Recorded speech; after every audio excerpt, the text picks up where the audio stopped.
Hey guys, today we're talking about boundaries with our Hey guys, today we're talking about boundaries with our children. So why should we even bother having boundaries? First of all, it shows that we care. If we care about our children, we're going to want to keep them safe. The best way to keep them safe is to give them a pen where they can learn to be safe in their own way, with their own ideas and from their own mind. If we just tell them what to do all the time, we're basically trying to create robots. If we create robots, they're never going to be able to think for themselves. They're going to get out of the house and things aren't going to go as well as we think they should. They're going to get around their friends. They're going to take more risks. I literally saw a study last night where it was saying in a driving simulator, children were, I can't remember the percentage, but they were much more likely to run more orange lights, take more risks when their friends were around than when they were on their own. I think it doubled, but don't quote me on that. The next reason is, well, our next why for boundaries is it's going to keep some order in our house. If we don't have order, if there's not a bit of a hierarchy, as bad as that sounds these days, these children are not going to know where to look, they're not going to know who to listen to, and everything is just going to run to complete chaos. If we can't work out how to live under an order, if we can't work out how to do the things that we're tasked to do in the way that we're meant to do them inside these boundaries, we're just going to run a complete mess. We're going to do whatever we want all the time. We're going to end up just trying to satisfy ourselves, and we are going to get nowhere in life. No one wants that for their children. There's our second reason to bring in some boundaries. The third reason is having boundaries is going to teach our children responsibility. It could be something as simple as a morning routine and a night routine. That's where I normally start my boundary setting, and I've seen that change children in a ton of different ways. In the school, this could be as simple as when they walk in, where do they put their bag? How should they be treating each other? They're just two simple boundaries. When they walk out, how do they walk out? Coming back to the order, what kind of order versus chaos are we going to end up with in our situations with our children?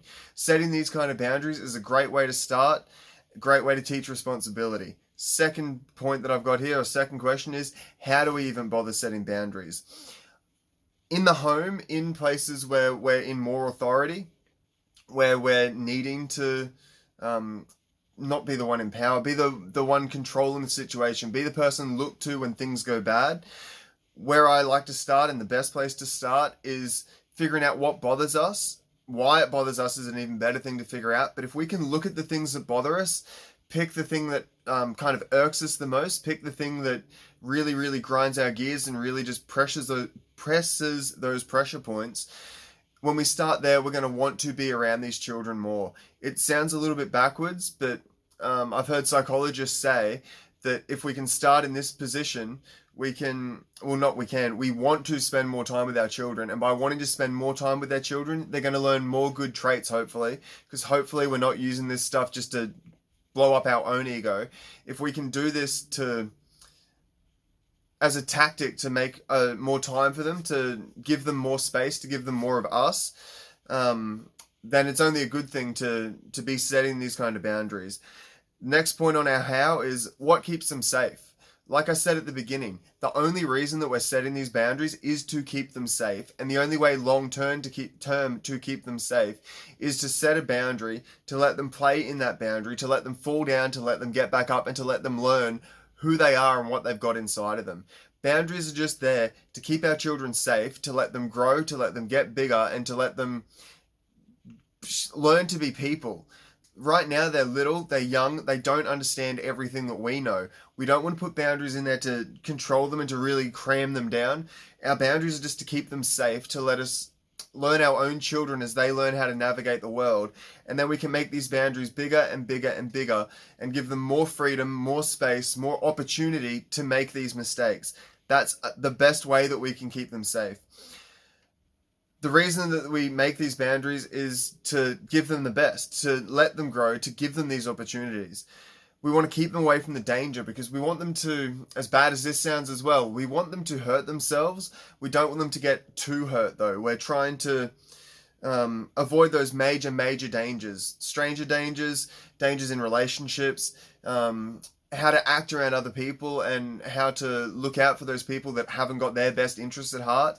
These are our training grounds, and those boundaries mean that they're going to learn how to think for themselves, how to be responsible, how to, again, navigate the world in their own way when we're not there. Because let's face it, at school, on the way home, when we let them out on the weekends, whatever they're doing, we're not there 24/7. We've got a limited amount of time to set them up and to let them learn how to reason, learn how to think, learn how to, again, I keep saying it, I'm going to hammer it home today, navigate the world. That's why we get our boundaries. Make it bigger, make their world bigger. They're going to go incredibly far. I've already said we need to let them fail. The next point with our how, we need to make these boundaries movable. They need to grow with their children, as I was just saying. The children grow, the boundaries need to grow. As they get older, they're clearly going to be in completely different situations than when they were just first born. They can walk, they can talk, they can run their mouth usually. We need to be careful with this kind of stuff. And again, these boundaries are going to teach them. We're letting them learn. We are learning them at the same time. We're watching them. If we're really crafty, we can run experiments. We can look at how they're reacting, how we think they're going to react, and we can set up opportunities for them. By doing this and watching and seeing how correct we are with the way that they're behaving, we can figure out what kind of things we need to bring in to give them more skills, to grow them and to make them even more big and competent. We're trying to identify and then fill in any of the gaps that we can see.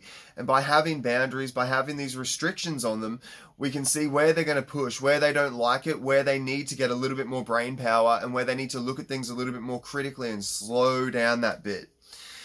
I've already started talking about experimenting, which is my next point. We can experiment with them. We can gather data from the way that they're reacting, the way they're responding, the things that they're saying. If we're listening closely to their words, they're going to tell us much more than we realize they're saying. We need to dig in and ask the little questions when we're not totally sure, or where we think they might mean something different or maybe too big for their age.